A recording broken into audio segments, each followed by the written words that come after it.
హనుమకొండలోని KLN convention హాల్లో BRS Warangal parliament స్థాయి సన్నాహక సమావేశం నిర్వహించారు.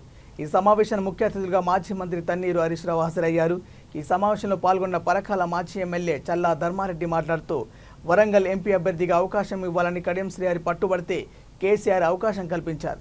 టికెట్ ఇచ్చాక పార్టీ మారడంతో బీఆర్ఎస్ శ్రేణులతో పాటు దళిత బిడ్డలను కడియం శ్రీహరిపై తీవ్ర వ్యతిరేకత ఉన్నారని ఆగ్రహం వ్యక్తం చేశారు.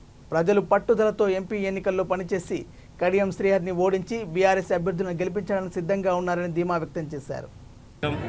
ఇలా చూస్తూ ఉంటే పార్లమెంట్ ఎలక్షన్లో విజయం సాధించినట్టుగా భావిస్తూ ఉన్నాం. ఎందుకంటే కడియం శ్రీహరి గారిని నమ్మి పార్టీ వాళ్ళ కూతురుకు టికెట్ ఇచ్చి ఆయనకి ఎమ్మెల్యే పదవి గంటబెట్టి అలాగే ఒక డిప్యూటీ సీఎం చేసి ఒక ఎంపీని చేసి ఇలా ఆయనకు ఇస్తే ఆయన టికెట్ ఇచ్చిన తర్వాత నమ్మించినట్టే నమ్మించి గొంతు కోసిపోవడం వల్ల పార్టీకి ద్రోహం చేసిపోవడం వల్ల పార్టీకి మరి నష్టం చేసిపోవడం వల్ల ప్రజల్లో ఒక చైతన్యం వచ్చింది.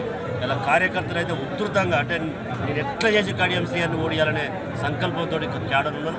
ఖచ్చితంగా జరుగుతుంది. శ్రీహరి గారు మీరు తప్పు చేసిందో మీరు వాస్తవంగా చెప్పాలంటే మీరు పార్టీకి క్షమాపణ చెప్పాల్సిన అవసరం ఉండదు. ఇక్కడ నుండి క్యాడర్కి క్షమాపణ చెప్పాల్సిన అవసరం ఉండదు. ఎందుకంటే కేసీఆర్నికి ఇక్కడ అన్యాయం చేయలే.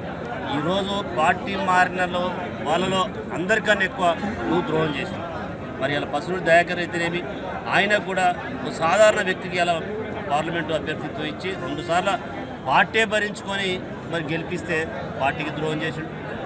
అరుణ్ రమేష్ గారికి కూడా 10 సంవత్సరాలు ఎమ్మెల్యే పదవి ఇచ్చి ఆయన బయటికి పోవడం జరిగింది. ఇవన్నిటికీ ఒక రకంగా చెప్పాలంటే కారణం ఒక రకంగా కడియం శ్రీహరి గారే ఇది వాస్తవం. ఆనాడు రాజయ్య నిలగొట్టిండు, ఈనాడు దయాకర్ నిలగొట్టిండు.